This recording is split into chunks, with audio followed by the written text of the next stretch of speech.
and welcome to another operator tutorial. Today we're going to be going over the Stryfe and its basic components, how to dismantle it, and a little bit about how to put it back together. So we're going to dive into it real quick. As you can see here, I've already removed all of the screws because it's just a time-consuming part of the process, and I'd like to just kind of speed this up. As with most Nerf guns, all of the screws were the same. However, except for two, which were up here on the rail. But all of the other screws that are in here, totally the same. So it doesn't matter how you pull, which ones you pull out and which ones you put back. So, except for those two on the rail. So you got to remember.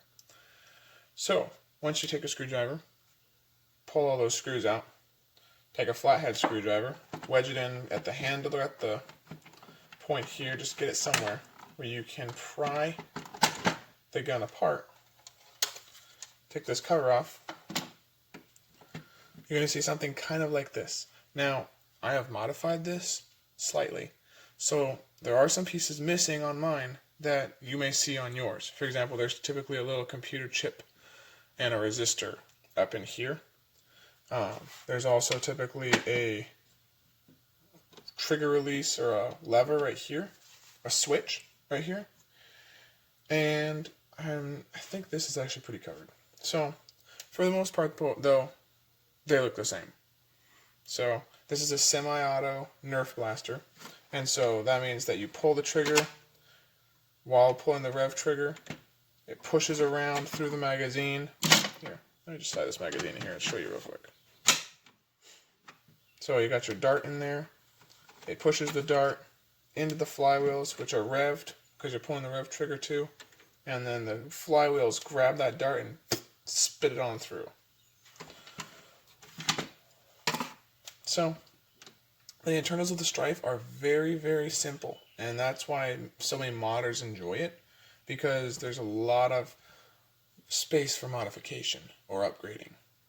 So as you can see in my blaster, I've removed resistors here, I've removed switches and safeties here and here that would prevent the gun or blaster from firing while the magazine is not in, or revving while the magazine is not in. And this is a resistor that slows the juice from the batteries in the back to the flywheels. So my flywheels rev a little bit higher, not a lot, but a little bit. I think if you're a beginning modder, this is one of the best ways to start out. It helps you understand the electrical systems of the blasters, and it helps you understand just the basic mechanics of how to go through the process, how to solder things together, how to follow lines, how to make a complete circuit, how to make switches, add switches in and out. It's just, the Stryfe is a good blaster to start on if you can start on one for electrical. So I'd highly recommend the Stryfe. Anyway, so let's dismantle this. So this is not screwed in, it's just a little piece there. The trigger does not have a spring. The trigger operates using this spring here, which is a little bit different, but also it adds for a nice trigger pull. These screws, it does matter where they go in. These two large flat-headed ones, one goes over the trigger here, and one fits into this little circle right here, if you can see that. So those are the same size, so it does not matter which one goes where. This one up top, though, on the top of this lever, is significantly smaller. So remember that this one on top is smaller, but they're all that flat head shape.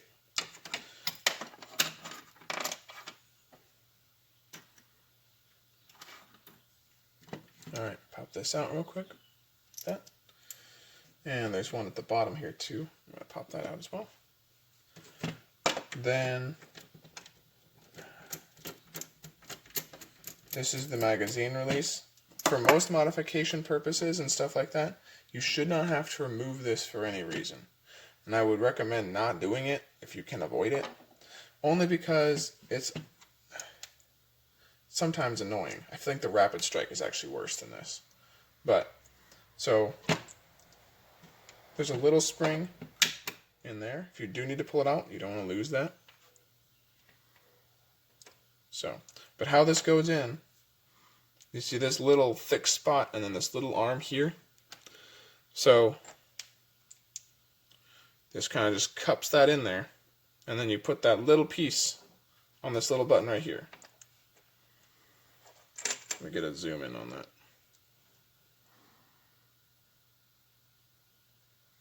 So, makes for a very nice magazine release. It's just a little complicated getting it in there. Okay, so as I said, I have doctored this point here and modified it, as well as this point here. You can see a little bit of that hot glue in there. So I'm going to pull this off though, just so you can see what I did.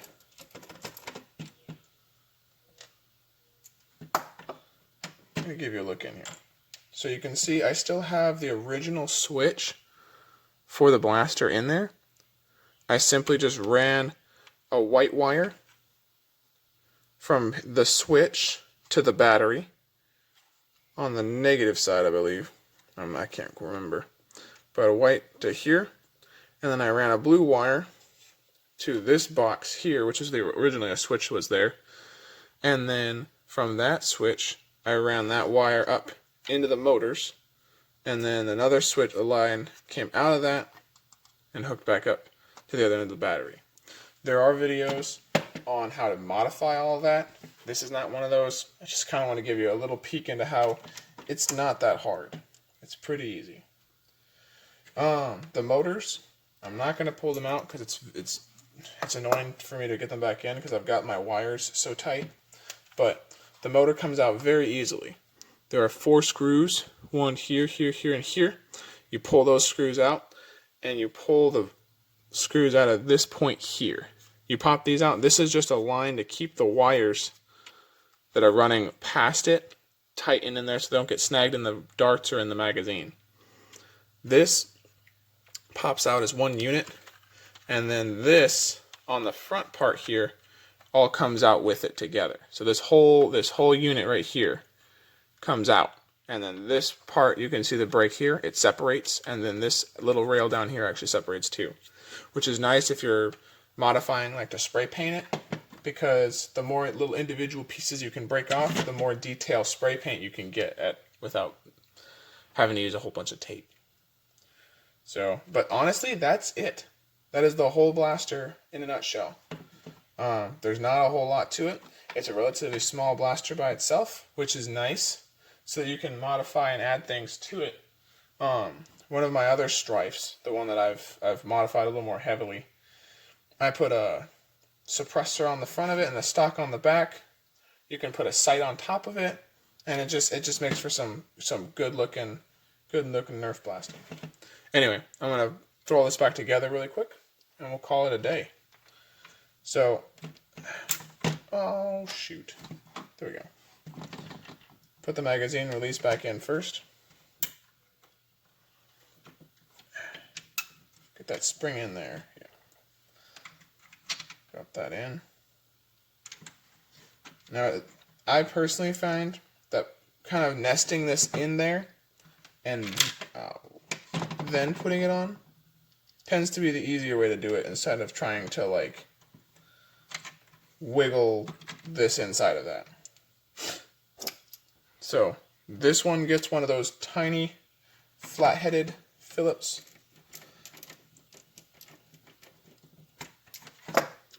And then this goes here. So you hook this spring onto here.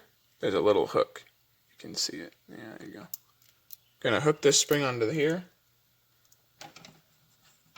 Place it in the track. And then I believe I hook it onto here. It doesn't really matter. You can hook it there or you can hook it here. Because one of those screw holes has to have it. I prefer this one just because it's free floating. So there's nothing coming down on top of it that's not going to go super deep.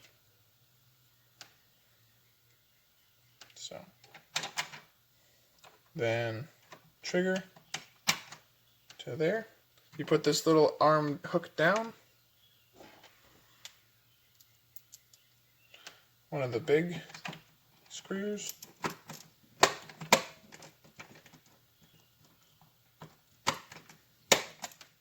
I'll actually switch to a little bit bigger screwdriver.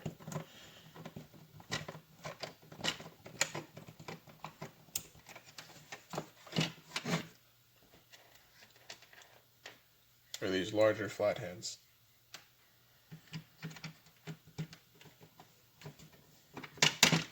Just so it gets a little bit more of a bite to it. All right. This little one goes in here.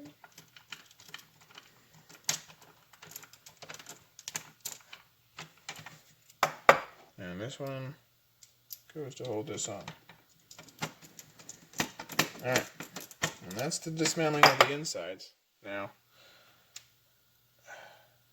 one thing about these little attachment pins, one end is longer than the other. I don't know if you can really see that. Yeah, you can kind of see that. One end is a little bit longer than the other. And so just remember that when you put it in there, you're lining it up so that the longer end goes where it's supposed to and the shorter end goes where it's supposed to. So for this one, the longer end is on this side, on its left side, and this longer end is on its right side. Put that in there. And put this over the top, line it up as best as possible. And it should all just go back together. So, and that's it. You're all good. Slide the magazine in. Put your little attachment on, and it's ready to roll. So, obviously you're going to have to put all your screws back in, but hopefully you can do that. I know you can. So, this has been an operator tutorial. Thanks for watching.